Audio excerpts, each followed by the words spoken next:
Harry is a middle-aged man who robs houses for a living. After robbing a house one day, as usual, he finds himself torn between continuing with his life or returning to the house he just robbed to save a girl. Since he hardly knows the girl, he tries to convince himself that he shouldn't worry about her. But eventually he returns to the house in a rush, takes the girl out of the bathtub, and forces her to vomit the pills she had taken to kill herself.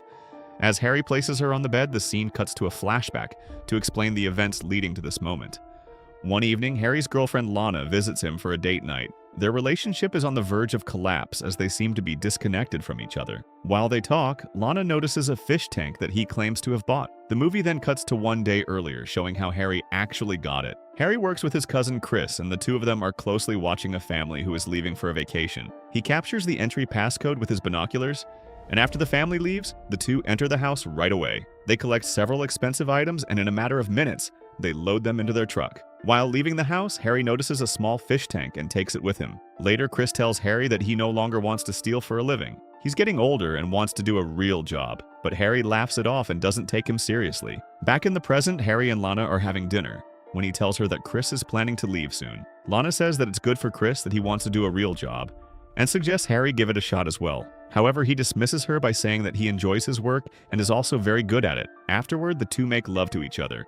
But just then, Lana decides to break up with Harry due to his cold and distant behavior. However, Harry doesn't seem to be bothered by it, and he easily lets her go. Breaking and Exiting is a movie about a burglar named Harry, whose lack of emotional intelligence causes problems in his love life. But at the same time, this charming house thief meets Daisy and saves her from herself, sending them on a journey of self-discovery and love. Watch till the end to see how their relationship works out. Now back to the video. The next day, Harry sells all the items he stole earlier and approaches Chris to rob another house. Being firm with his decision, Chris tells Harry that this will be his last robbery because he now wants to work a real job.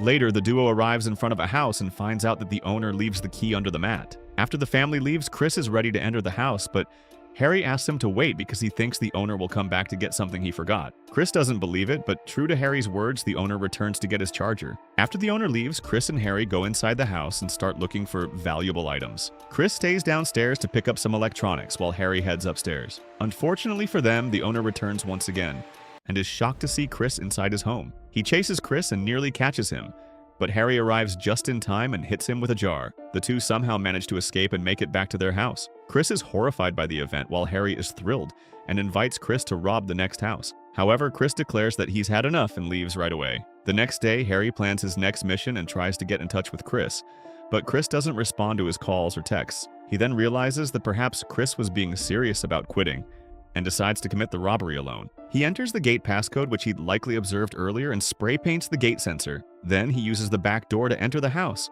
which is surprisingly unlocked. After collecting some valuable items, Harry goes to use the restroom to relieve himself. However, he is surprised to see a girl in the bathtub, who doesn't appear to mind his presence. When he tells her that he is robbing the house, she says it's okay and asks him to close the door before leaving. Then, as he approaches her, Harry notices an empty drug bottle and realizes that the girl is attempting to kill herself. Harry tells her that the medication she has taken won't kill her. Instead, he helps her find another pill that will do the job. She then swallows the pills while Harry carries on with his robbery and leaves. But sometime later, unable to let the woman die, Harry rushes back to save her life. He forces her to throw up, puts her in bed, and stays there with her to prevent her from taking her life again. That evening, she wakes up and introduces herself as Daisy. As Harry prepares eggs for her, she tells him that her boyfriend Peter broke up with her this morning, and to deal with the pain of heartbreak, she was trying to kill herself. Later, as Harry is eating, Daisy is outside yelling and trying to reach Peter, who does not seem to be responding to her calls. Daisy and Harry get high that night, and when Harry asks her why she chose to kill herself in a bathtub,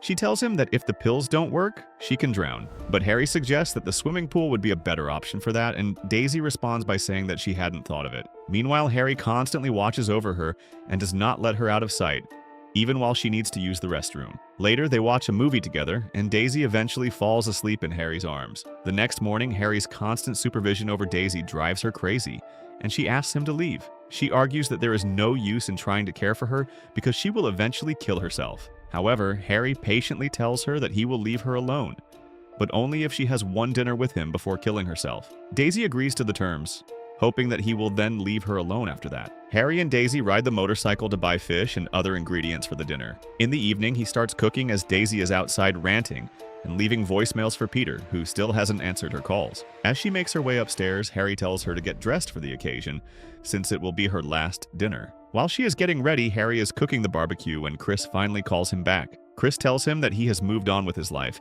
and the two of them wish each other luck in their future paths. After finishing his preparation, Harry puts on his best outfit for the evening. On the other hand, Daisy also makes her way downstairs beautifully dressed. As they eat, Harry brings up the subject of the afterlife. He seems to believe more in it than Daisy, who is an atheist. Taking advantage of the situation, he tries to get her to open up and learn the reason for her suicidal thoughts. She says that while everyone has at least one happy moment in their life they will never forget, she has never experienced such joy. Daisy claims that she has always felt hollow and lifeless within, and that she has no reason to carry on living this way. Harry then cheers her up, and the two of them have fun together while singing karaoke and dancing. As they are relaxing by the pool, they are surprised to hear the doorbell ring. It turns out to be the local police who arrived after a neighbor complained about the noise. The police also question them about the broken door, but Harry and Daisy handle it by acting like a couple and apologizing to the officers. After the police leave, Daisy has a mood swing and becomes irritated with Harry's stubbornness in trying to stop her from killing herself. Following a brief argument, she gets a call from Peter and goes outside to answer it. Seeing this, Harry becomes upset and tries to leave after realizing that there's no point in trying to persuade her. It seems like Daisy has been attaching herself to those who have caused her problems. As he starts the car to leave, Daisy jumps in front of him. She asks him to stay, but Harry yells at her, saying he does not understand what she wants. He tells her that he will leave her to do as she pleases from now on. After that, he drives off and Daisy goes inside and has an emotional breakdown. While Harry stops to fill up his car, he convinces himself that he does not care about her. But no matter how hard he tries, he finds it difficult to give up on her. He returns to her home right away, worrying she might have hurt herself. When he reaches her home, Harry discovers that all the doors are locked. But then, he remembers that he had earlier given her the idea to drown in the pool, so he goes there. Fortunately, he finds her there floating and immediately pulls her out. Daisy is surprised by Harry's unwavering determination and asks him about it. But even Harry does not know why he cares about her. He places her to sleep and plans to leave, but Daisy asks him to stay, and they sleep together. In the middle of the night, Daisy is having trouble falling asleep, so she wakes him up. Then, while they are dancing, Daisy asks Harry how he knows she won't kill herself again. He responds that she closed all the doors as if she wanted him to find her. Then they kiss each other, and they make love. The next morning, Harry gets up early and starts making breakfast. However, he is startled when Peter and his fiancée Cynthia show up in the house. It turns out that it is Peter's home and Daisy no longer lives there after their breakup. It is revealed that Peter cheated on Daisy with her ex-best friend Cynthia, who is currently pregnant with his baby. Meanwhile, Peter tells Harry to stay away from Daisy, claiming she is crazy and has mental problems. He tries to call the police, but Harry snatches his phone and throws it away. Before leaving, Harry asks Daisy to express her feelings to those who have wronged her. Letting it all out, Daisy scolds Cynthia and Peter for all the troubles and heartaches they've caused her.